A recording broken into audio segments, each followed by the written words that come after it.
please. You're welcome, sir.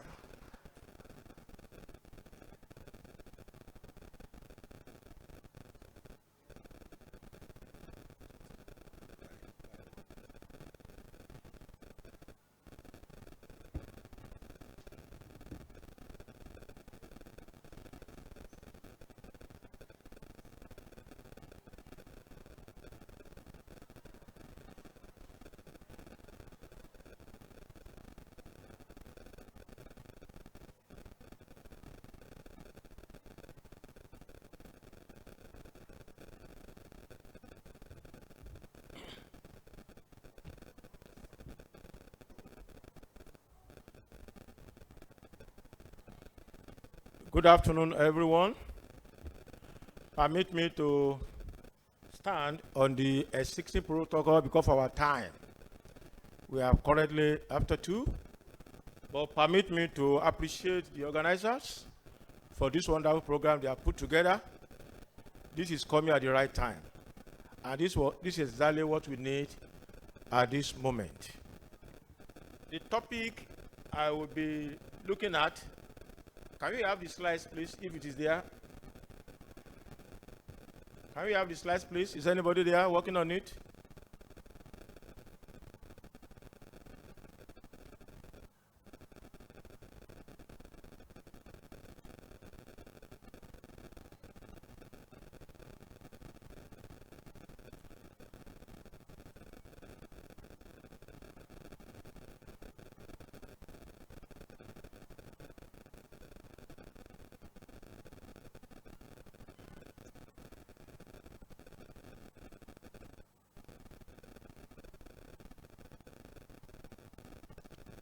Akabi, could you please come?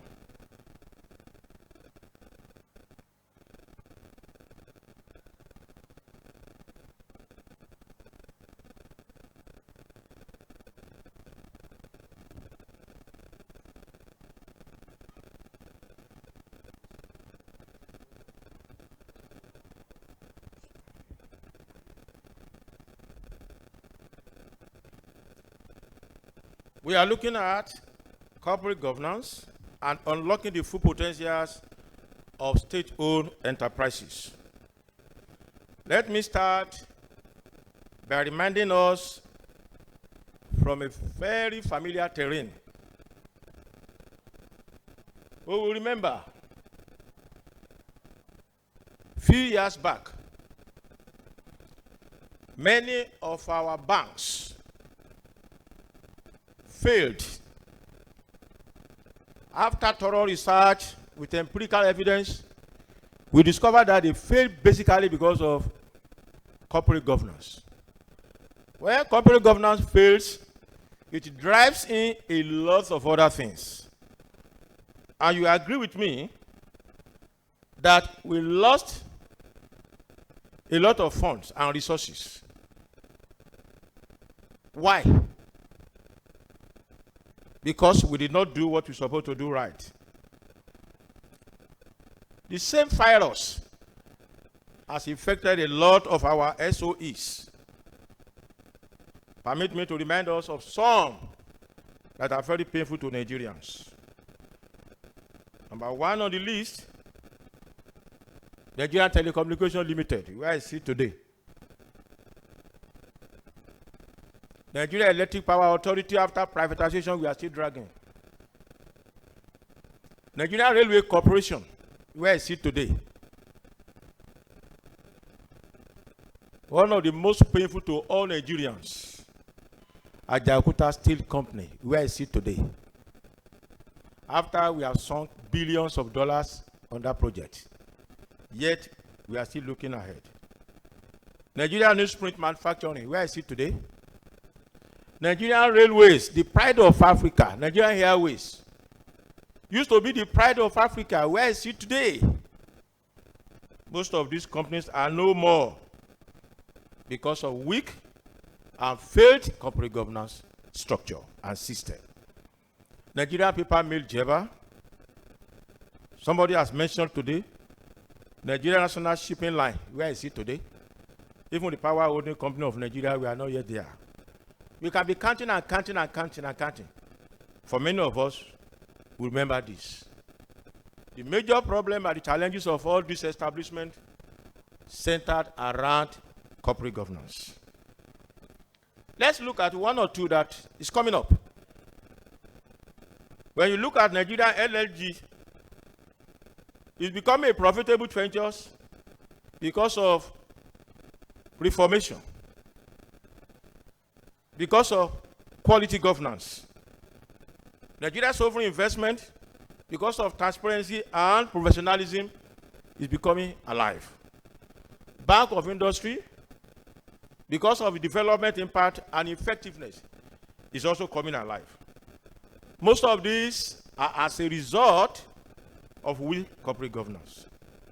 We have heard a lot today, but let me add that why do we need state-owned enterprises?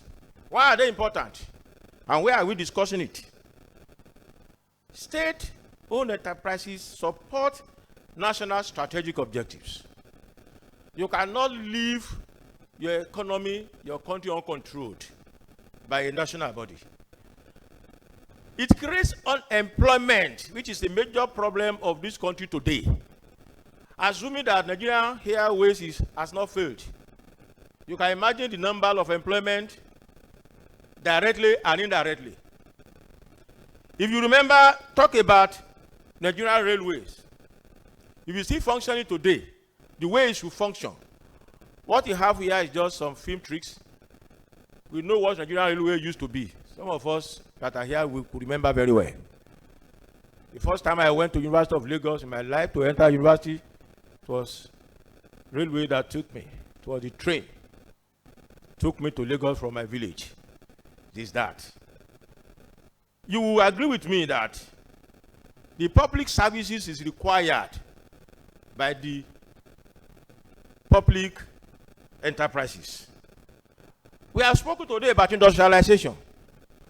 If you are not deliberate and intentional as a nation, it cannot come by magic or by gambling. It's a deliberate effort and strategic decisions and moves that will make our country to be industrialized. We are looking at employment generation. These are expectations from the SOE that we are not getting today. Strategic national security functions. We are looking at poverty reduction. Our first poverty level is poverty of ideas and intelligence. Until we come out of that particular wound and problems, it might be difficult to really solve the real poverty we are looking at. As a national policy, SOEs is one of the agencies that can help reduce poverty in this country. When every young one is fully employed and not underemployed. I shook my head when I saw some of these women selling pepper and tomato and everything they are carrying around their hawking.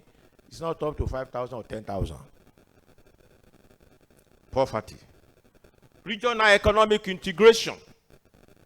This is what we can do. We know where the northern part is strong. We know where the west is strong. We know where it is strong. Governments need to come in deliberately and intentionally with SOE. And we can be counting and counting and counting and counting like that. And I must confess to you, when we talk about SOE, we have so many of them that when you put the resources in their hands together, they run into trillions of naira. When you put the resources together, let's look at NNPC. Let's look at Bank of Industry, Federal Mortgage Bank, Nigeria Railway Corporation, Transmission Company of Nigeria. All these own a lot of assets, strategic assets for this country. When poorly governed, when properly governed, this institution become powerful and engine room for economic reformation and development. We need to take a look at our critical sectors that we must pay attention to when it comes to their governance. Sector like housing, sector like water resources, these are basic things that can generate a lot of resources for this country. Transportation, all form. We have just mentioned two. We have mentioned the three today that may give us what we are really expecting. The airline, the railway, and others. So we need to take specific attention on these sectors: energy, telecommunication, and the rest of them. Understanding corporate governance. It will be an insult if I should begin to define corporate governance for all of us in this room, because we are all professional IC directors here. But we all know that we are looking at the way these company organizations are directed in an effective manner to make us meet the objective of every specific stakeholders, to give it a long-term planning and survival strategy. We are looking at sustainability with complete rewards for the organizations, particularly the SOE, and that's why we are here this afternoon. So we need to focus our attention on how can corporate governance unlock the enormous potential of state-owned enterprises. Let me quickly say this. When we talk of governance, what does it entail? How do you measure a good governance when you see it? What are the attributes? What are the elements? Accountability and transparency. A major problem in all our SOEs, let me just tell you the truth. We all know. Sorry, I'm an Akada person. So that's where we talk. We all know. Accountability and transparency. I was tempted to put a case of NNPC. But when I heard about the timing, I just dropped it. But all we know before this reformation, how many of us have information that is adequate and transparently reported on the NNPC? Except those who matters. So for good governance, accountability and transparency is a must, is a necessity. No longer theory, please. We have done enough theory. I was telling somebody, I said, my worry is that we will give robust lecture, robust conferences, robust. The person, the personality, the mind, the integrity, the intention of those that are at the helm of affairs is most important than all these grammars. We know it. But what are we doing as a person in your own corner, as a director, as a chairman of a board? We will get there very soon. So, core elements of a good governance includes accountability and transparency, clear reporting line. That's a major issue. Clear reporting line. It is funny in Nigeria for SOEs. The chairman of the party is calling the MD. So the minister is calling. This other one, the Senate president is calling. The House of Reps is calling. Who does he report to? Clear reporting line. Board composition and independence. Who are the members of these boards? Do we really have those who should there? Or political loyalists who may not have the intellectual capacity to run the board, who may not have the financial skill to read between the lines, who does not have the legal intelligence to look at the implications of actions they are taking, who does not have any risk knowledge to diagnose the enterprise risk of what they are taking. Who are the board members of these SOEs? Role clarity, risk management, integrity and ethical leadership. That's the most important aspect of our discussion today. Integrity and ethical leadership. All the grammar we are blowing, all the components of corporate governance that we are talking about, all the chains of control, without ethical leadership, without integrity, we are only wasting time. We are just doing academic exercise. Integrity, background checks of the board members, antecedents of the board members. What is the integrity of the man chairing your board? Is he the one personally looking for contract to another names there? And when you trace the chain, you come back to the chair of the board. Integrity is critical. Stakeholder rights and fair treatment. A very effective corporate governance will treat everybody fairly as it is in the eye of the law. Regulatory compliance is a must. But let's look at governance challenges facing state-owned enterprises today. Those are the elements that you should look for in a good governance system. Number one, that is the father of all, is political interference. It is on our SOE is exactly what is killing the SOEs in Nigeria. Political interference. Most information, most directions, most action come the Executive Council from who is a political loyalist. Appointment is politically politicized, if I can use that. These are issues that are practical that we must discuss and see if there is a way around it. No matter how much grammar will blow, if all these things are still there, we may not be there. Weak board effectiveness. How will the board not weak? Who is the leader? Who are the members? Let me make you laugh more. I have a friend, very close friend, though. But I know he did not finish secondary school. I'm very sure of that. He's a politician. And he said, "Bro, you will not congratulate me. I'm not a member of so board." I laughed mechanically. I said, "Congratulations." I said, "Congratulations." In my mind, I asked myself, what would this one add to that board? What will he add? Somebody did not finish secondary school? And he's a member of the board? It's very embarrassing. Corruption,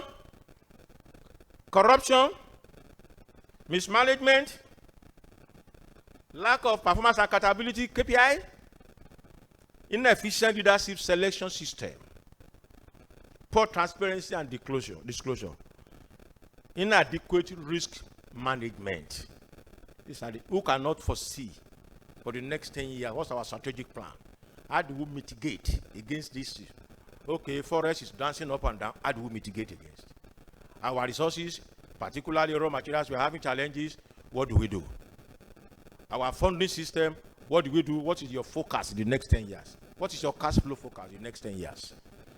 How do you maneuver challenges? What provision did you make? Did you do any sensitivity analysis as a board on your proposal and strategic plan? These are issues that are challenges to this. Let me round up by saying we are recommending some pragmatic methods to reform state-owned enterprise. One, can we, for God's sake, one time do a merit-based appointment? There's nothing wrong in appointing your political loyalist. No, he will not want you to fail. But does he know what to do that he will not fail? So why don't you look for your loyalist that is intellectually capable of handling it? Who is prepared to function in that capacity? Not to put a PhD business biology to go and head a financial institution. To do what? It belongs to the laboratory. Secondly, independent and competent boards. I'm happy that directors are many here. Independent directors are most important in the board. They are the ones that have freedom. They don't have anything to lose to call it the real name.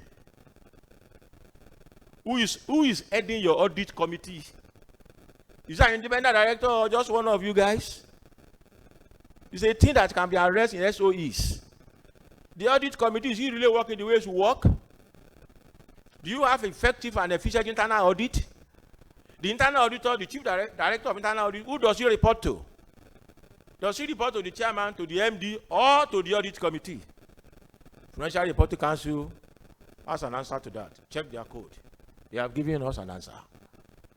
If you want him to be dependent, he should report to the audit committee, administratively to the chair, professionally to the audit committee. Then who are the members of your audit committee? Audit committee alone is enough to even for a discussion. Who are the members? Are they financially intelligent enough to read between the lines and see, or somebody will see millions and begin to shake, or see billions and begin to shake? Is it headed by somebody with a PhD in history or in chemistry? Or somebody with financial knowledge, an economics, a financial person, a banker, an accountant, and several others that are capable of doing that? Our performance contract, management should operate under clearly defined KPI. How do you tell me whether I've done well or not when there are no KPIs? These are practical things we begin to establish our SOA.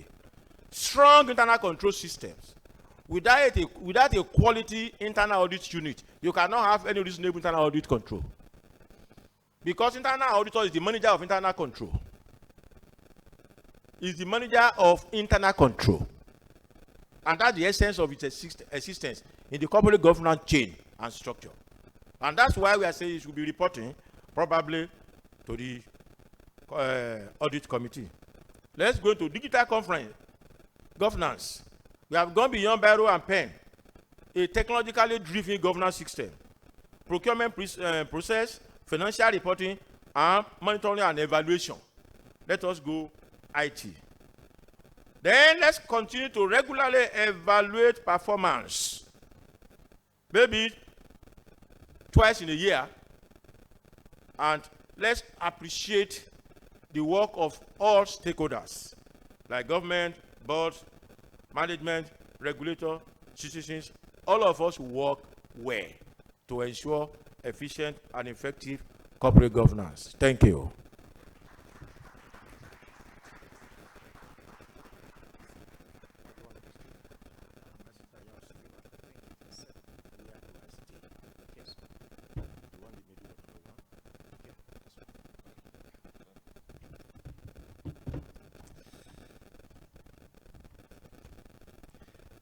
Thank you so much, Professor Sunday Owolabi, for that plenary speech.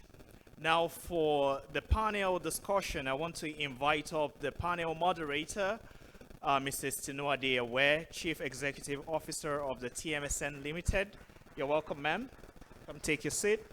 And then the panelists, Mr. Tajuddin Dati Ahmed, Executive Director, Portfolio Murphy. Please, you're welcome. You can come take your seat. And then Ms.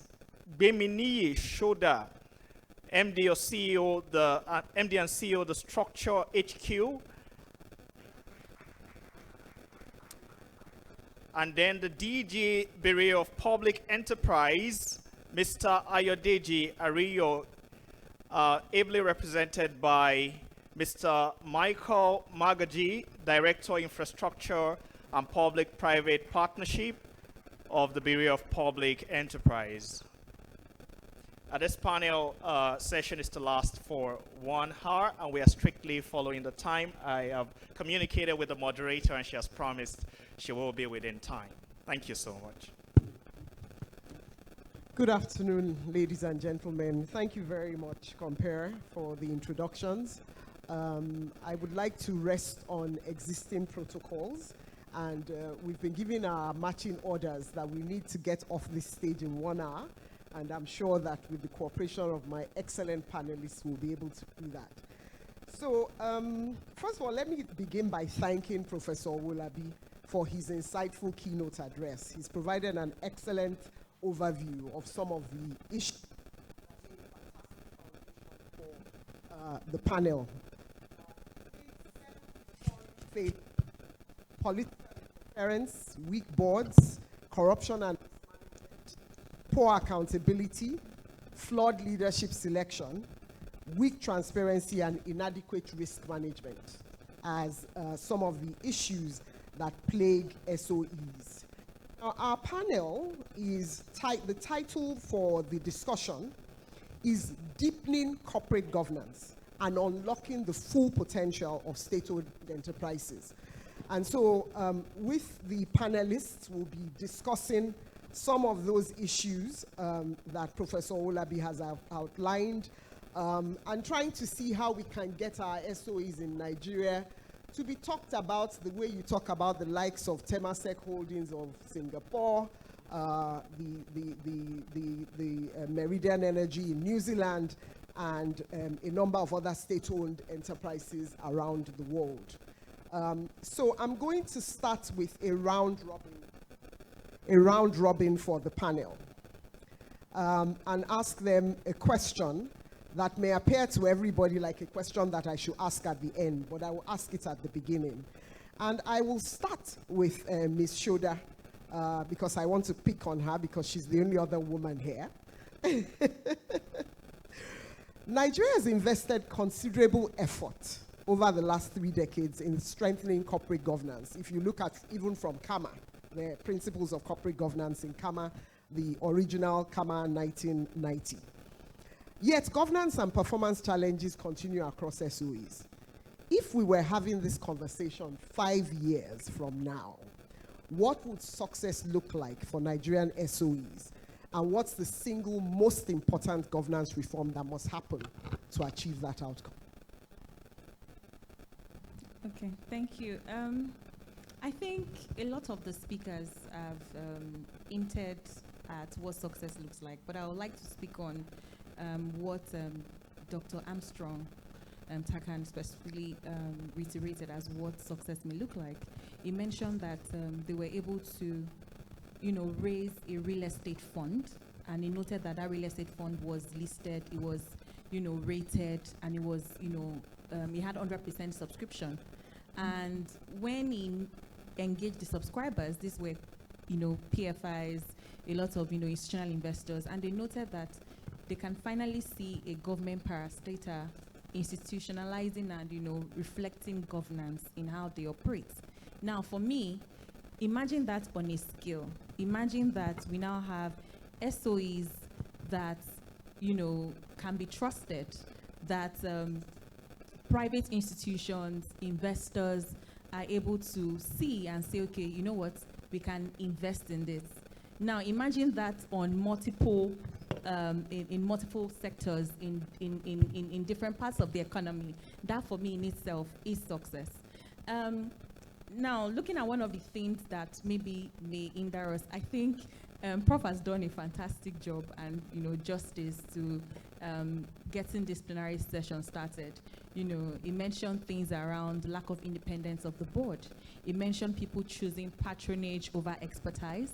He mentioned constant interference. Now, if these real issues are not addressed, but beyond even just talking about them, is actually ensuring that we do have an implementable document that actually provides the guidance, that provides the guardrails to say, this is how to go about this. This is best practice. This is how we should. But beyond putting the guardrails, is also ensuring that we are monitoring, we are implementing, we are enforcing, we are reviewing. It is so important for us to be able to see an SOE that, or multiple SOEs that truly is reflective of national objectives, but beyond that is the rebirth that Mrs. Juliet was talking about to truly industrializing the country. Thank you very much, Ms. Shoda. There's a lot of insight packed into your question. I guess because I'm a lawyer, one of the things that I sought out was the document, the guidance document. And I think a lot of private boards do have guidance documents around board selection. And so, maybe we need to do the same thing with the SOEs to help us. So the same question, Mr. Ahmed. What would success look like for Nigerian SOEs, and what's the single most important governance reform? And we're talking 5 years, so we want you to be a seer. Very much. From the MOFI's point of view, I'm from MOFI, based on what my MD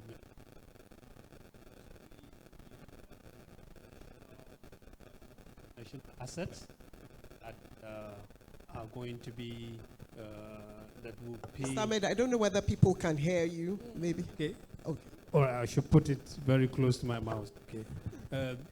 The SOEs will be looked at as strategic national assets that create economic value.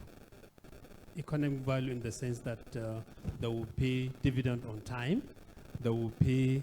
They will attract investment, and they will deliver durable public outcomes. Let me tell you this: in MOFI, we have an SOE that is a 10 megawatts project in Kano. It's a solar project, but because of the governance structure that we put on that, we are getting a lot of revenue from that. MOFI is not managing that SOE. We have some people that are managing it, and we watch them from the back, and ensure that they deliver value for federal government. So that is only 10 megawatts, but it's already giving us a value of over 1 billion in a year.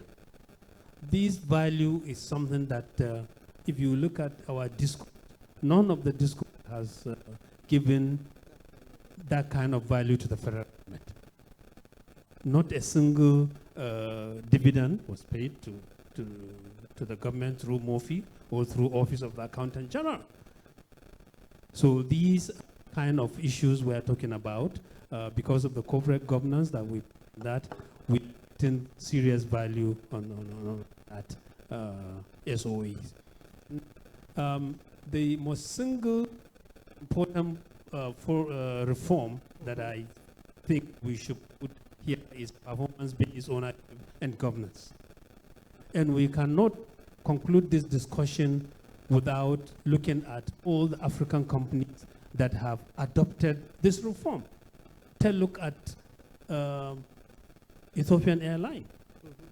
Ethiopian Airlines have generated huge revenue for government.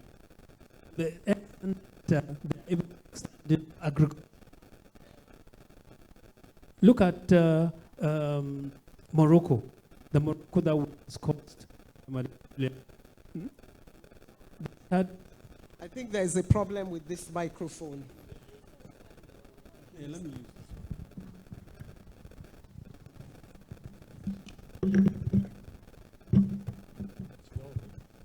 Okay, this is better.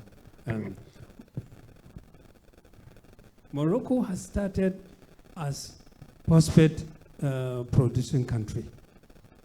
But when they noticed that the phosphate is not giving them the required revenue, they dove into manufacturing of the whole fertilizer. Some of the materials, they are importing it.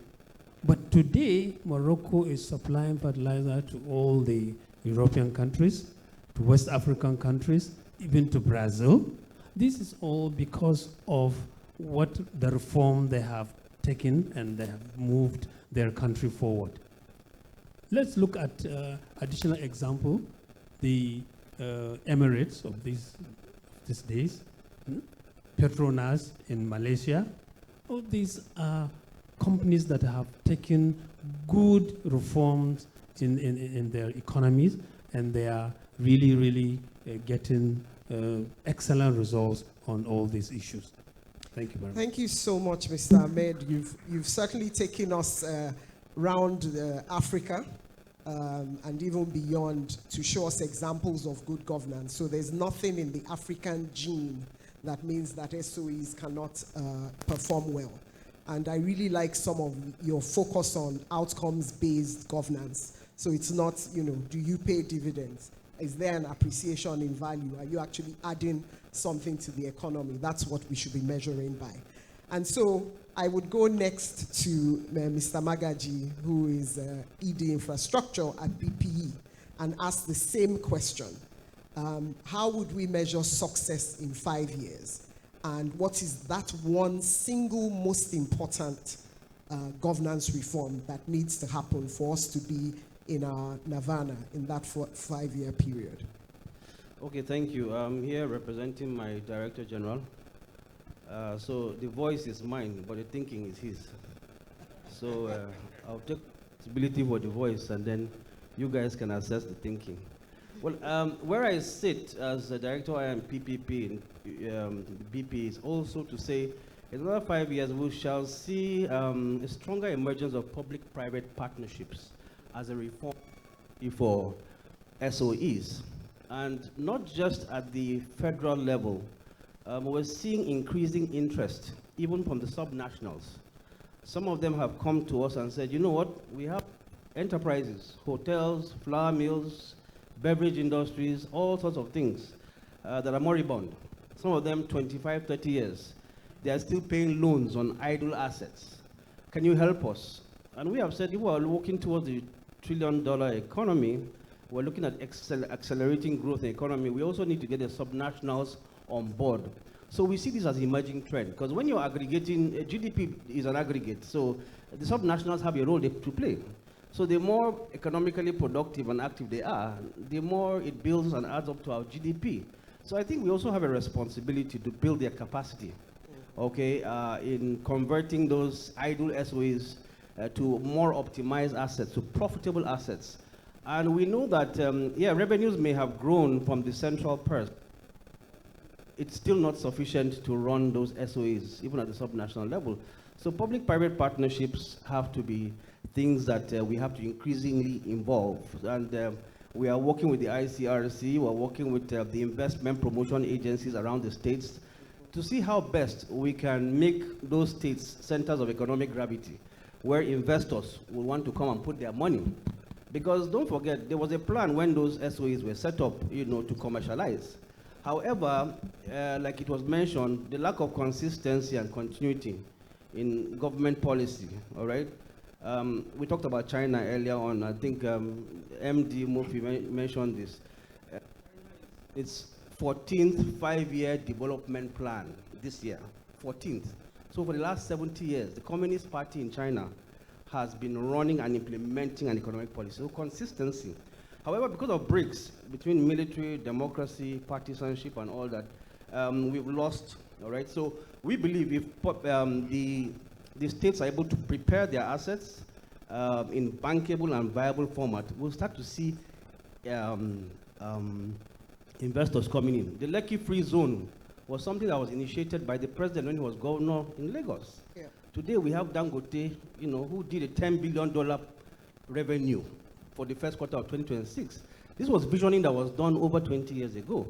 All right, a state saw the benefit of bringing private participation and use that asset to attract investors. So we'll be investment ready, all right? And in the BP, we're working with stakeholders, subnationals, a whole lot of investors to get these projects investment ready.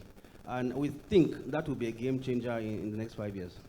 Fantastic. I like where you took us to, Mr. Bagaji, because I think sometimes when we think about SOEs, we think about the federal SOEs.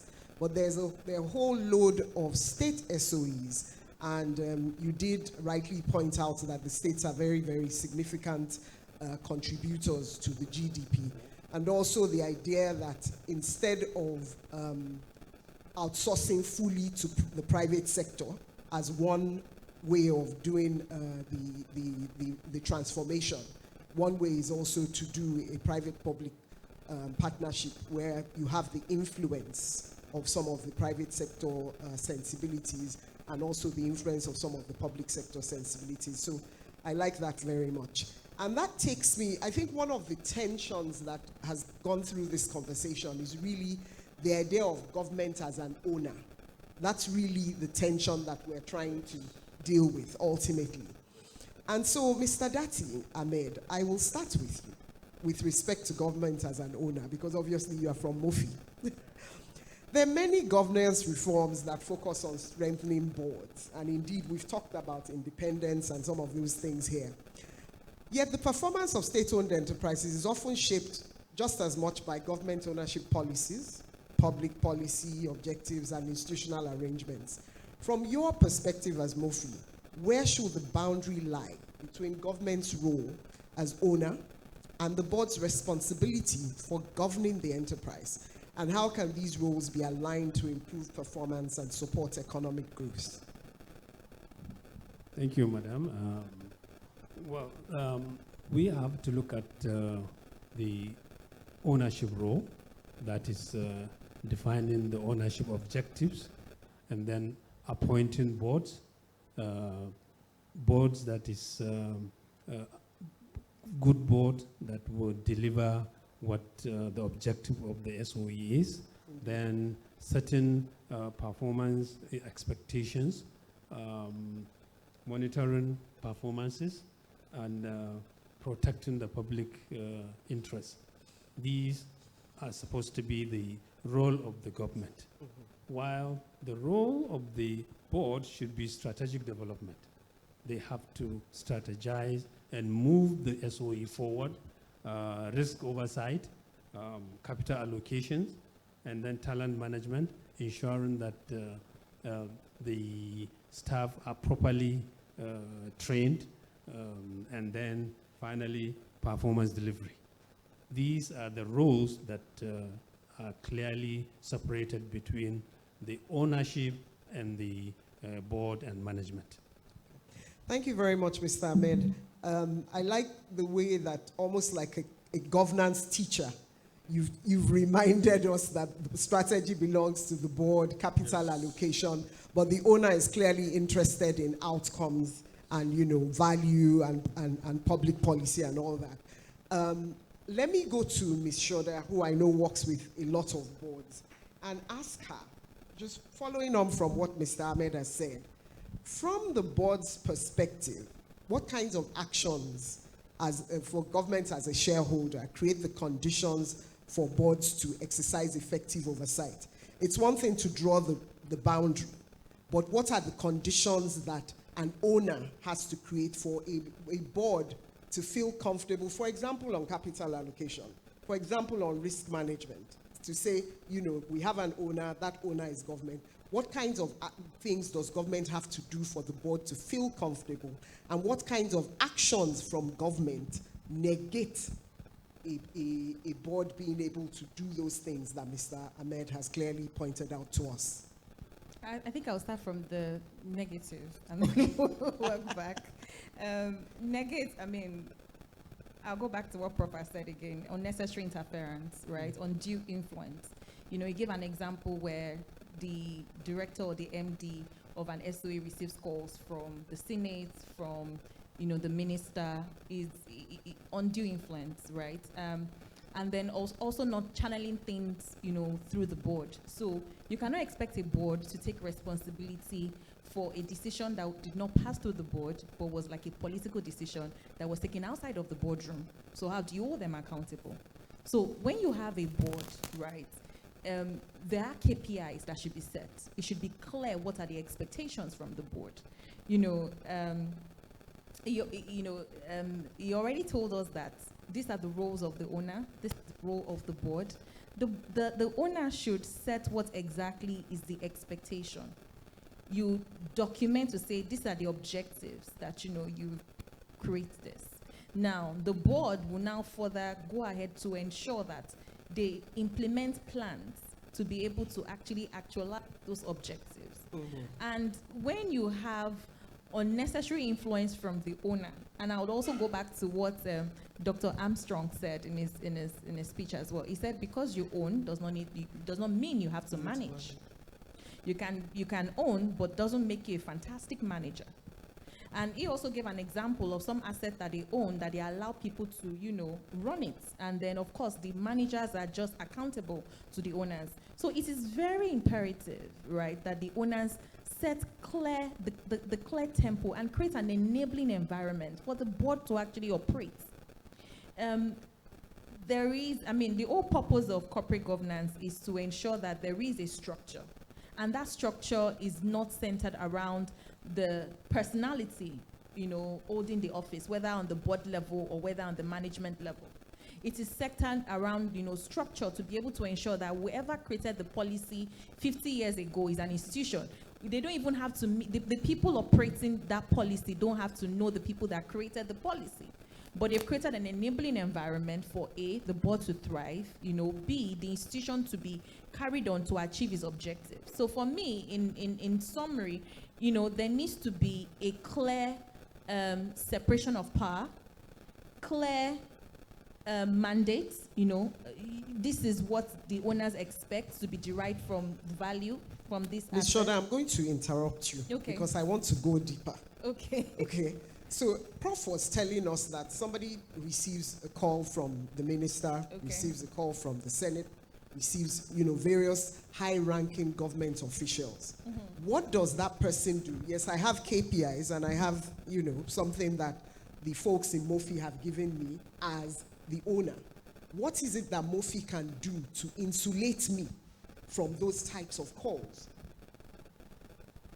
So, you know, the first thing we spoke about when we started, right, was beyond having documentation that actually articulates how the institution itself should work.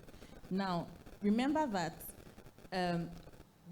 you have set the tempo for actually, setting the tone for how things should work. Now, beyond putting in the documents, you actually have to operationalize. Exactly. Now, remember that a board has what we call non-executives. Now, those non-executives are representing the owners.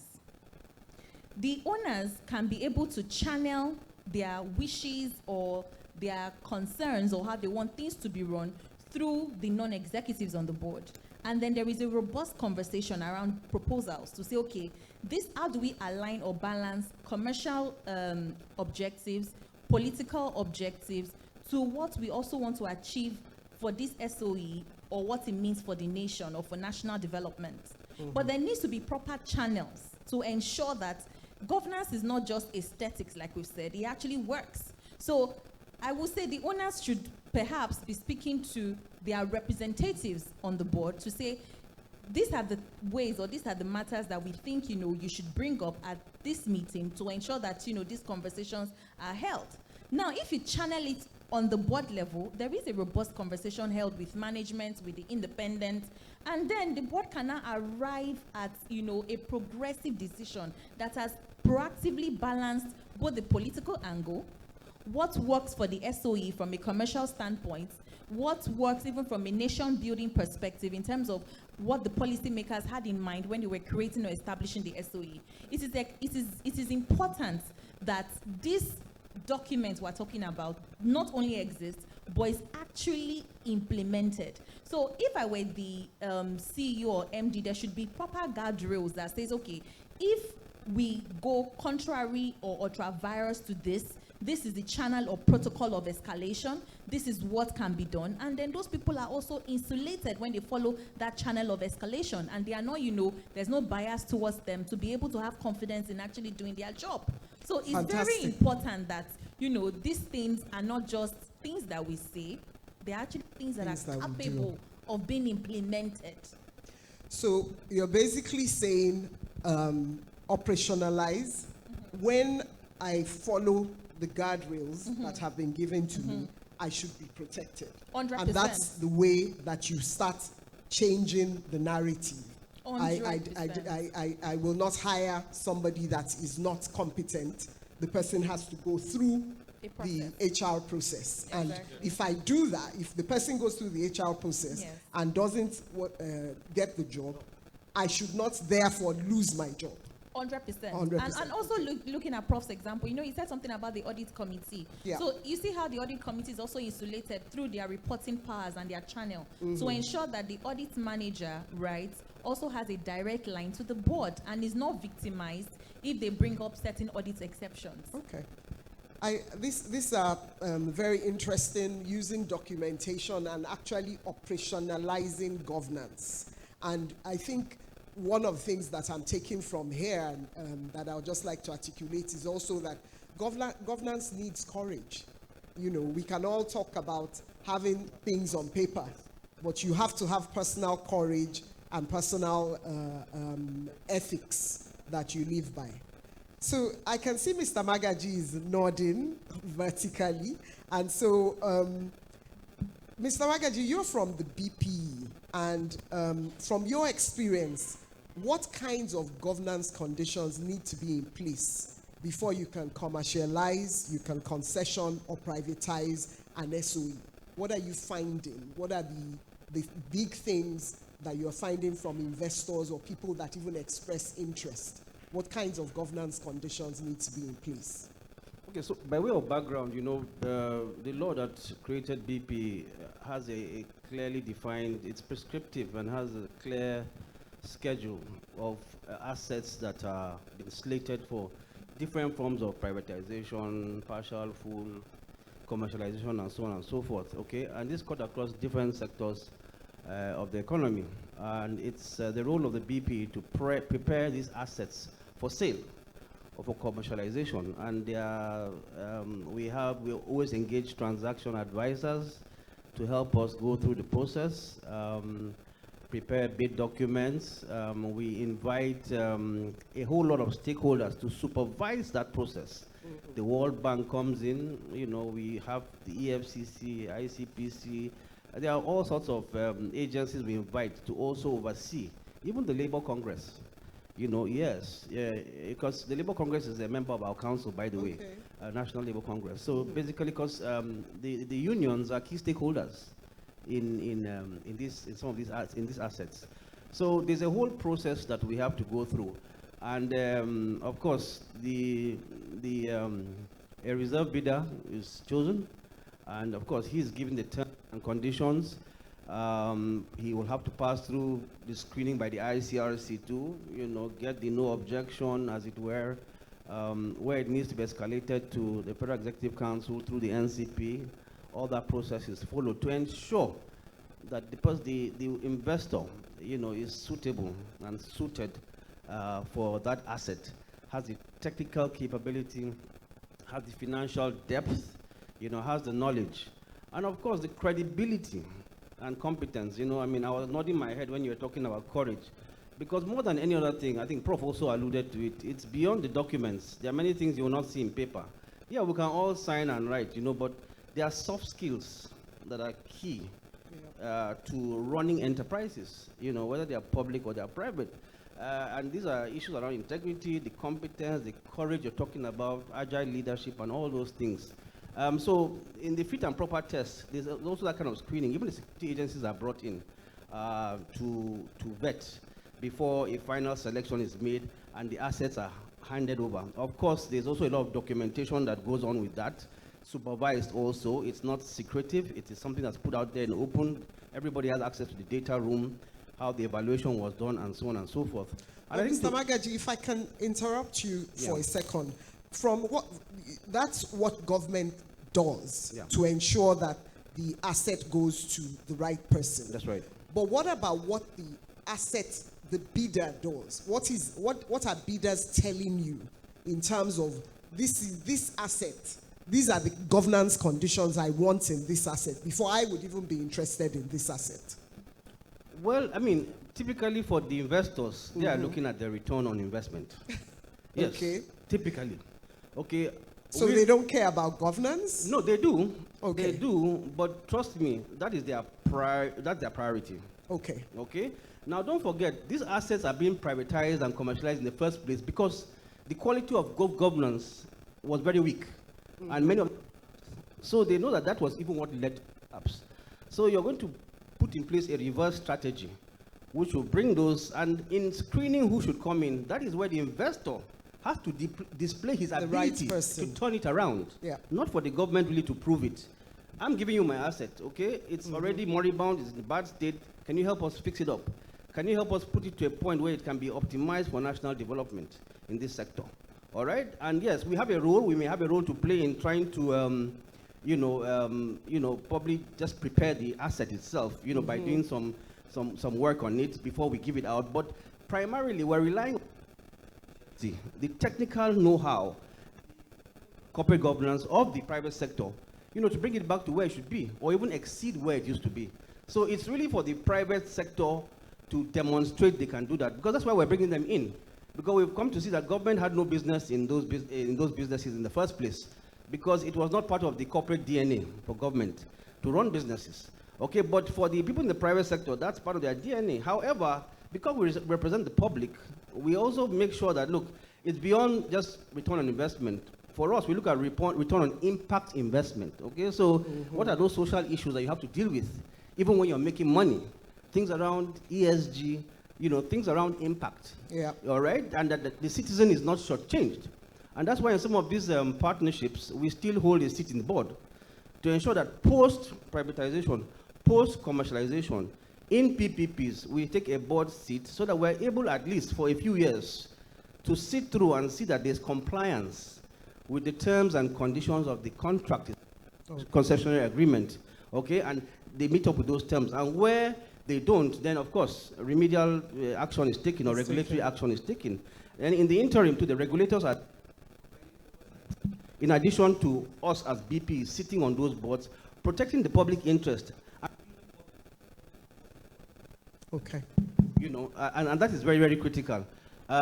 Because of the deficit in public trust, particularly with SOEs. Yes. You know, we are very, very particular about narrowing that gap as BPE to say, look, you can trust us again, all right? We're here, we're watching, and we're here for the public interest. We're not here for ourselves. We're public servants too, and we're here to serve the interest of the country and the constitution and the laws of the land. And we'll make sure that the people who are investing are not just taking undue advantage. And where we need to intervene, we do intervene. I'm really glad that I asked you that question, and I wonder whether there are other people like me in the audience. When I asked you the question, I was thinking, oh, what does government need to do to put this asset in presentable form? And what are those, maybe just some Band-Aid type of things? But I like the fact that you said, look, we're beyond Band-Aid. There's an acknowledgement that something is wrong. And indeed, the surgery is bringing in, concessioning this company or privatizing it is actually the surgery that we're doing. Now, we were going to speak about boards, but I think that we've actually spent quite some time bringing out some of the things that we would like to see with the boards. So, sticking with you, Mr. Magaji, you've told us about the way transactions work. What I would like to ask is, what's the difference in your view between a successful transaction, which you can have, and a successful transformation? And what's the role of governance in that? And the reason why I want us to follow up with that is because you had spoken about you do the transaction, you get the investor, and then in some cases, you leave somebody on the board. And because you have a transformational mindset beyond the transaction. But what are the governance factors that we need to pay attention to in order to get from a successful transaction to a successful transformation of an SOE? So one of the key things we look at, and it's a criteria, by the way, to even qualify to take over as asset is your strategy plan and your performance improvement plan also, okay? Which is to say, okay, 5-10 years down the line, financially, where do you want to be? Technically, where do you want to be? Organizationally, where do you want to be? Does it fit the national development agenda? Okay, if you have had the opportunity, and I can share this with you probably after this, you had a look at the National Integrated Infrastructure Master Plan, which requires a $100 billion investment for the next 23 years, How do all these initiatives key into a document like that? All right, so if you bring out your performance improvement plan, you bring out your strategic plan, where do you fit in as a subset in helping the nation to develop to where it aspires to be? All right, and so those indicators are monitored once you take over. They are measured consistently, monthly, quarterly, they are KPIs. Yes, the regulators come. If it's power, you have NEC. If it's communications, you have people like NCC, and all the other regulatory bodies who have some oversight function, all right? So they are also there. And then where we sit on the board, again, we also have, we deliberately in BP, we sit on the Audit and Governance Risk Committee. We've chosen that committee particularly because we want to have a clear picture of what is going on and being able to regulate what is, so we don't, there's nothing wrong with the other committees. There's finance, there's human capital. They are equally important. But because of the sensitivity and where we're coming from, we always want to have that seat on the Audit and Risk Committee to ensure that there is compliance. Internal compliance, okay, with guidelines, external compliance with what the regulators state.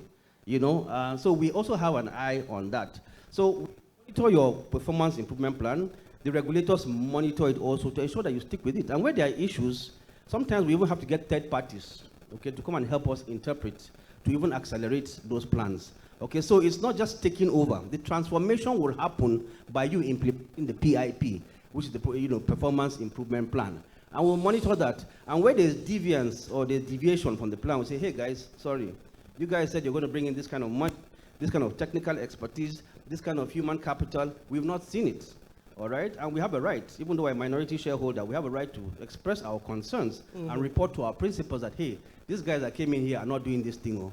And on A, B, and C indicator, we don't think they can do it. So the transformation happens based on the efficacy of how you're able to implement what you put in your strategic plan. Okay, thank you very much, Mr. Magaji. I think the transformation plans around the PIP and the strategic plan are all governance documents, aren't they? Because you need that internal control, you need that risk management, you need to be thinking about strategy and risk appetite and all of those things, which is the bread and butter of corporate governance right there. Now, I've just been told that we have just 10 minutes left. Our time has been shortened, I think, because to make up. So I'm going to ask some round-robin questions just so that we can round up. And this one's going to Mr. Dati Ahmed. So we've spent the session discussing how strong governance can improve the performance of state-owned enterprises. I want us to step back and look at the bigger picture. What does weak governance in SOEs cost Nigeria? What will the country stand to gain if its major SOEs consistently operated to high standards of governance?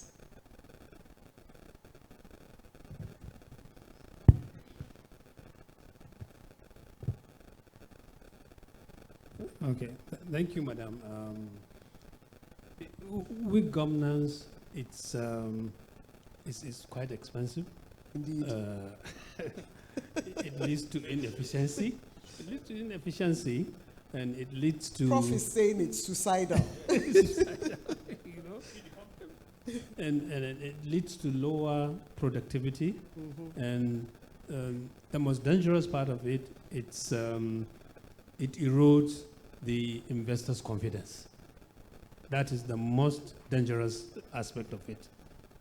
So the best thing is, let's have good governance, because good governance will give you high performance, will give you will give you high income, and will give you, will attract investment, and you'll be fully developed. Indeed. Yes. I like that. So full development, maybe we'll move from developing country to developed, advanced, move up on some of those indices and stop worrying every time that we get moved from one index to the other. Maybe Shoda, I'm showing that I know you personally, Miss Shoda. I'm going to ask you this question because you are the only non-government person on this panel. And so I want you to speak for ordinary Nigerians. If governance across Nigeria's major SOEs improved significantly over the next 5 years, as we spoke at the beginning, what practical difference would ordinary Nigerians notice first? Practical difference. She's speaking for ordinary Nigerians. We're all standing behind her. I think for me, there will be no sudden shock of. So let me go back to Mrs. Julia's presentation. So she mentioned the 5 pillars of the changes that has happened since this current government took over. She noted that it's been painful, but it's been it's very important for us to make those changes. Now, for me, I think why I choose sudden shock in terms of change of some policies and some regulation is where you have proper governance instituted, but beyond being instituted, is actually implemented. There would be proper engagement. There will be transparency. People are, I think Prof noted something about, if you see, I think it was NNPC gave an example of that. Yes. Only some people know the true picture of the NNPC. So, when you have institutions or enterprises that are run with full, transparency, there is accountability on all levels. You start having what we call trust. Even by ordinary Nigerians, they trust that things are being done in their benefit, for their best interest. And they also have facts to be able to, double check what, we're saying is going on in the economy. Should we remove subsidy? Does it make sense? Does it not make sense? So when there is, that accountability, there is less shock in terms of, why is this going on? We can be able to trust the government more. We are more receptive of certain, regulatory or, certain changes in the economy, right? I also think that it also helps with us even anticipating, certain reforms that should come, because we're seeing the figures, we're seeing the information, we have the data, there is accountability on all levels. So nothing is coming to us as a level of a sudden, why is the government doing this? Why they, so there is accountability on all levels. It's transparent. We see the reports. It is clear that this needs to happen. There's no other way around it. So we're becoming more trusting. There is less shock of what is going on. We trust the government. We see what they are doing. We trust that they can manage the resources properly, right? So we know that, there is a level of governance instituted on all levels of each of these, SOEs. So I think for me, I don't know if I speak for ordinary Nigerians, but I think for me, the difference for me would be we're more trusting. Mm-hmm. I think that, things are less shocking for us, right? And we're able to even have that buying-in mindset, right, into what the objectives are. Fantastic. Buying mindset, more trusting, able to have confidence in the government, and understanding of why things are going one way or the other, even if we're feeling some pains. Okay, so I'm about to round up, but I will not round up without doing my one word that I love to do. And Prof, you are involved in this one word, even though you are not aware of it. One word that should define Nigeria's SOEs by 2030 is one word. Prof, I know you're an academic, but you're only allowed one word. Quality performance. He did too. Okay, Prof. Mr. Ahmed, one word that should define Nigerian SOEs by 2030. I can say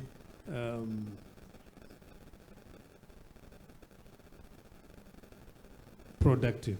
Productive, fantastic. So we have quality performance, we have productive. Maybe I'm not asking you for one word. I'm asking you to complete a sentence. No SOE can achieve its full potential unless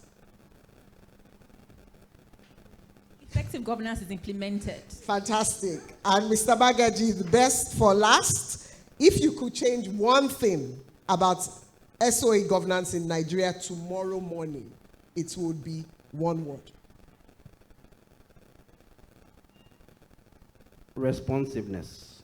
Fantastic. Ladies and gentlemen, I have had an excellent time moderating this panel.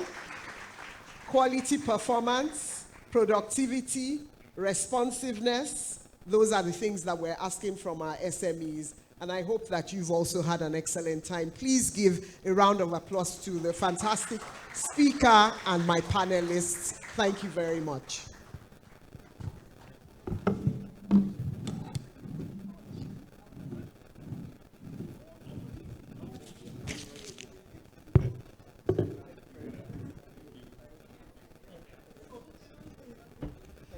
Thank you so much to the panel moderator, Mrs. Tinuade Awe, who did a very fantastic job managing the discussants and also the time. She ensured that it was a very interactive and engaging and beautiful panel discussion on the theme, deepening corporate governance and unlocking the full potentials of state-owned enterprises. Thanks to Mr. Tajuddin Dati Ahmed and then Mr. Ayoade Ario, who is represented by Mr. Michael Magaji, and to Ms. Bimini Shoda. Thank you. Now we are going to present plaques to our, please wait a moment. I want to invite the IODCCG chair to make the presentation.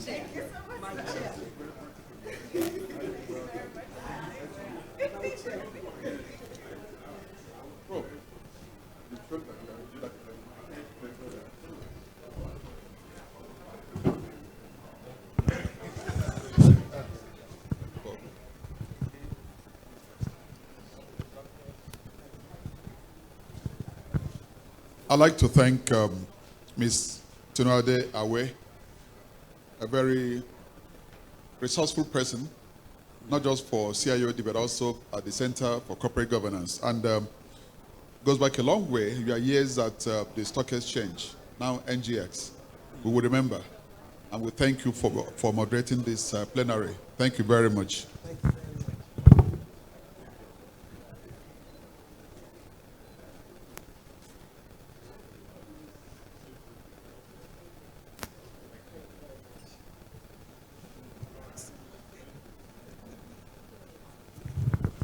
And for setting the tone for what turned out to be a very wonderful conversation, the professor himself from Babcock, and I whispered to him, he's shown that he's a very good academic, and we would like to ask that anytime we call you, you come again, please.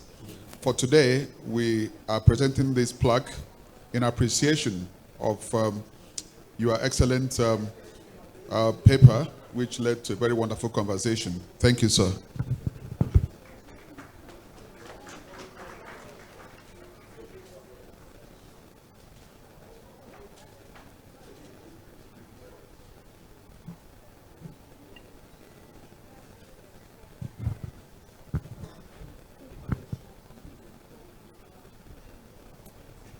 You know, you tried to trick us. That you were sent, but we didn't know you were loaded. But you spoke very, very excellently, and I would like to commend you for coming and for doing a great job. We will send the message back to your principal that you are ripe for promotion.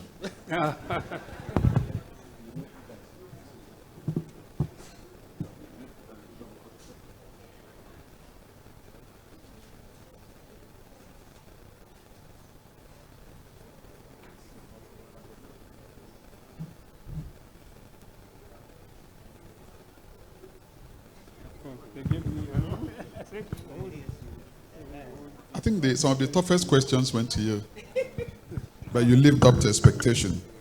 And I would like to thank you, Ms.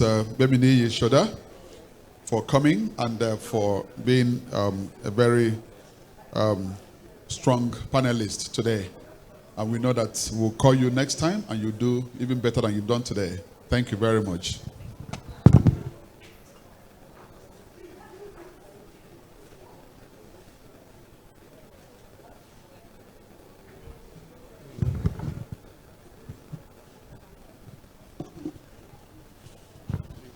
Thank you very much, my friend from Murphy. Yes. Thank you, thank you. Thank you, sir. And the CEO came in, and then you fired up. So we'd like to thank you for your interventions and for the very strong insights you shared today as a panelist on this first plenary. Thank you very much. Thank you, sir.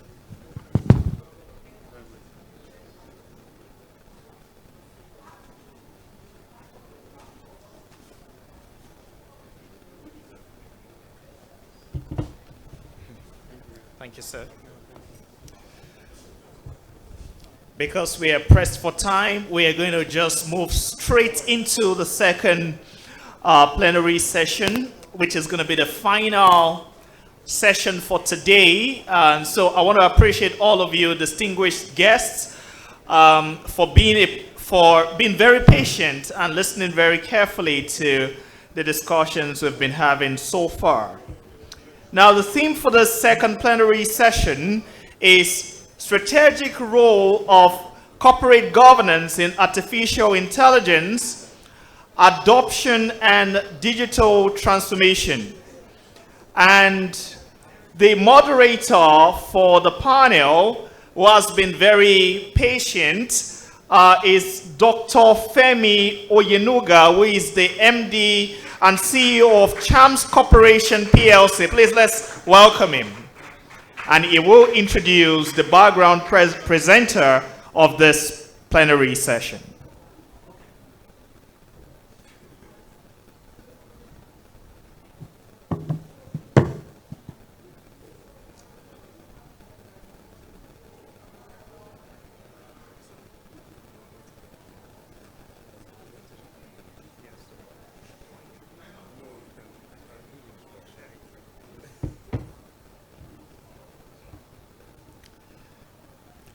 So he actually...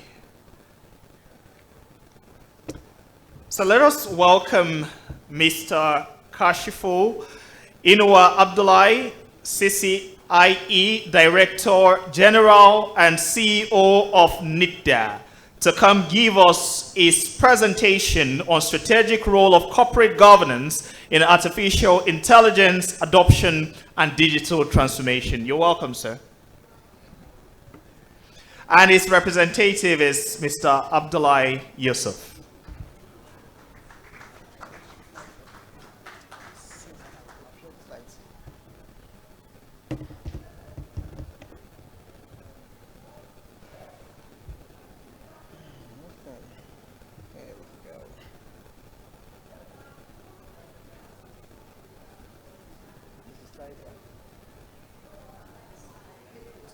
No. I count 15.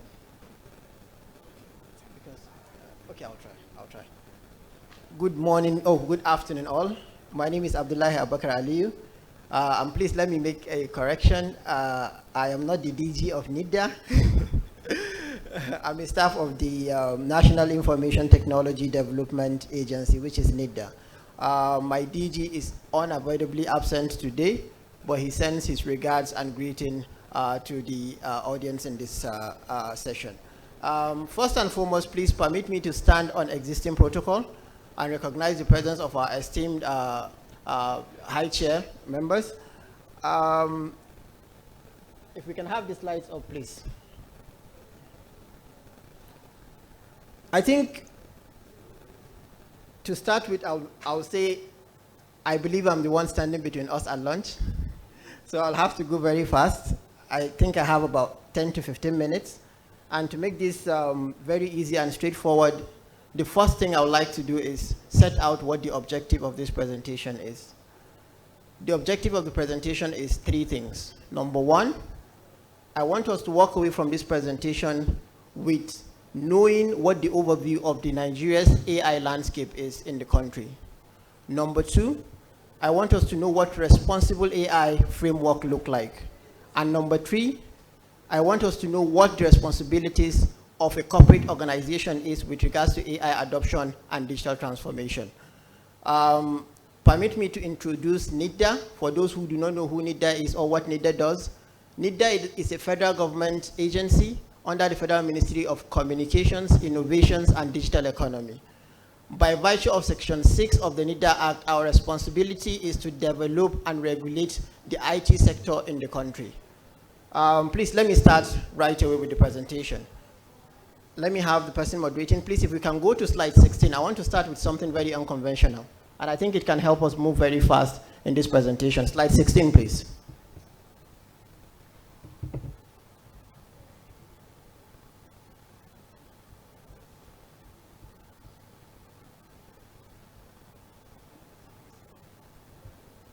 Let's go to 17.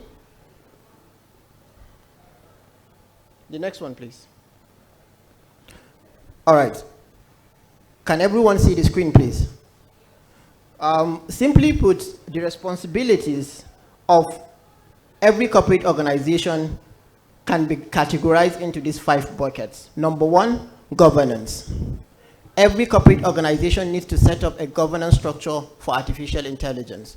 We know that every organization, if you go right now, you'll find out that staff in that organization are using one AI tool or another, whether ChatGPT, whether it's Claude. So that means your staff are already using AI solutions in your organization. To that end, that means you have certain responsibilities as corporate bodies, as also board members. And responsibility is simply establishing board oversight for AI, which defines executive accountability. Number two, every organization must have a strategy. Your strategy when it comes to AI adoption as an organization. Just a show of hands, please. Do we all have AI strategies in our organizations? Let me see. So you can see very few hands in the audience. At NIDA, for example, we already have our NIDA AI transformation roadmap. It sets out what our objectives are when it comes to AI opportunities.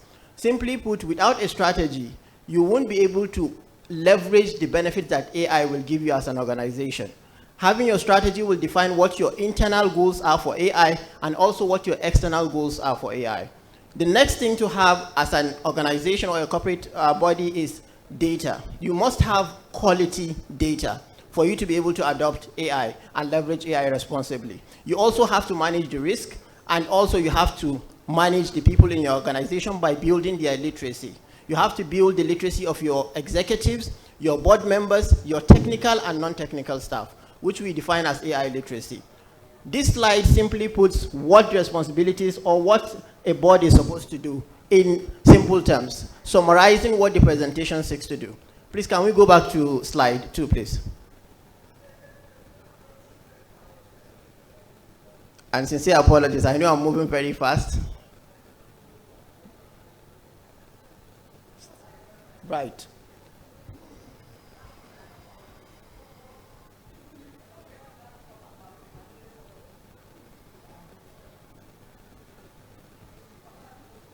Now, we know for a fact that before AI, we've had industrial revolutions in the past, from the steam industry to electricity to the internet age, and now we have artificial intelligence. And simply put, board have always evolved. AI is simply the next evolution. Next slide, please. We are now in the intelligence economy. And in the intelligence economy, data is the capital that runs that economy. In that sense, like we mentioned in the responsibilities of the board, you have to manage your data and have quality data. You also have to start leveraging AI as an infrastructure, because AI is being used increasingly to make decisions. We will see in the next slide how AI is being used to make decisions in multiple sectors in the economy. If you have data and you're using AI as an infrastructure, it will help you have a competitive advantage over your competitors. And simply put, according to a research by Grant Thornton, organizations with fully governed integrated AI reports revenue growth nearly 4 times more often than those still piloting without governance. So governance is very important as you are adopting AI solution. Next slide, please.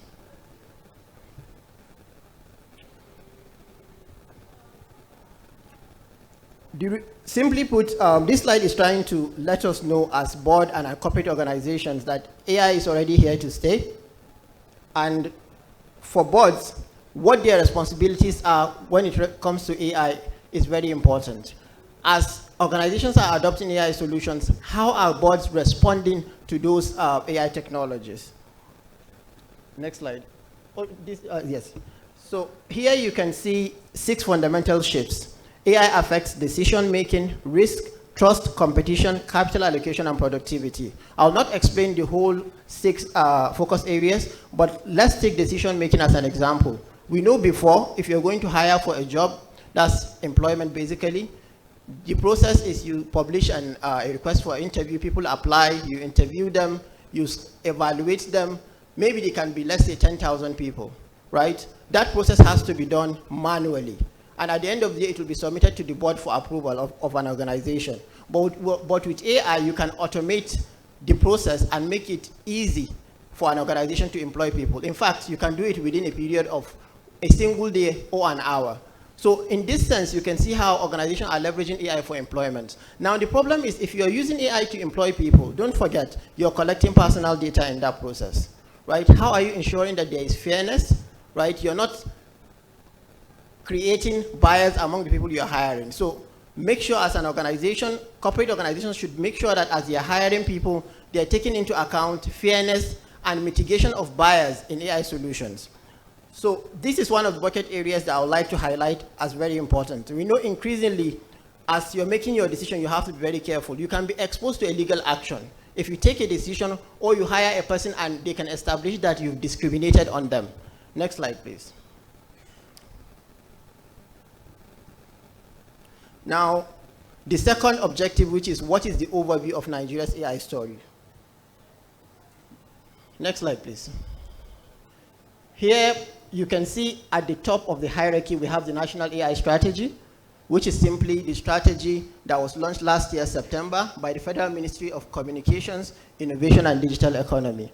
The AI strategy sets the overarching objective, missions, and visions of Nigeria as a country when it comes to AI. In that strategy, it consists of 5 pillars. 1 is building foundational AI infrastructure, because we know you have to build infrastructure for you to be able to do AI, which includes electricity, compute, data, etc. The second pillar talks about building a sustainable world-class AI ecosystem. The third pillar talks about sector adoption and transformation. The fourth pillar talks about responsible and ethics. The fifth pillar talks about governance, robust governance frameworks. If you look at it, simply put, we're looking at how do we support development and research in Nigeria? How do we support AI startups? How do we create AI talent? And we have AI Collective, Digital Literacy, and N-Atlas. In summary, with AI startups, we have developed the Nigeria Startup Act, which provides for funding of 10 to 50 billion to startups in the country. Currently, NIDA is working with, through the Office of the Nigerian Digital Innovation to set up a fund called the Investment Seed Fund of the Startup Act, which startups that are building AI solutions will be able to access. Under AI research, we have the National Center for Artificial Intelligence and Robotics, which is a hub that is focused on research and development. It's also focusing on how they can mentor startups to be able to build solutions responsibly in the country. Under the AI talent, leveraging the 3 million tech talent program, NIDA, under the supervision of the Federal Ministry of Communication, has been able to train over 300,000 people. Here we have also the AI Collective. The AI Collective is basically a knowledge exchange platform. If you go to your search engine and you Google AI Collective, you can see it's a knowledge exchange platform where private stakeholders, industry, government, academia are able to share information on AI, and they release monthly digest, I think every month. So when you go to that platform, you will see all information you need to know on what is happening in the country around AI solutions. We are also building digital literacy. Here we've been able to train over 700,000 Nigerians. Simply put, you cannot do AI without literacy. The literacy rate in the country is about 45% based on the research that we've conducted. And if you want people to adopt AI in the country, you have to build their capacity.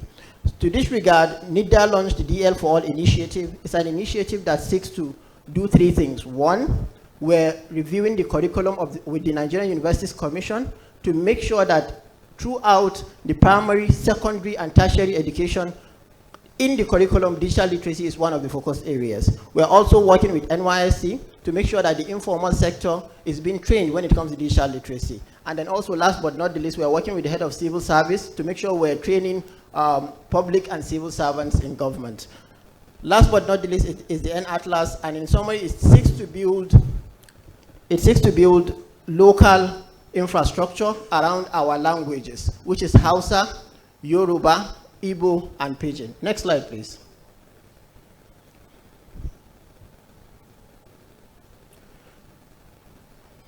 Here, this slide simply tries to give us an overview of what infrastructure is available in country and what policies are enabling the infrastructure that we saw in the previous slide. Number one, we have the National Sovereign Cloud Initiative. I think this is not the updated slides, but still, let me quickly see if I can explain it better. So there are buckets of initiatives here. We have the National Sovereign Cloud Initiative, which seeks to promote the adoption of cloud services in Nigeria. There are basically 4 documents under the National Sovereign Cloud Initiative. There is the Cloud First Guideline, the Cloud Technical Document, the Investment Strategy, and the Digital Assurance Framework. There is also the Digital and E-Governance Bill, which I think is very important for board members in the room. The Digital Economy E-Governance Bill seeks to transform our operations. We know you cannot run an economy, right, that is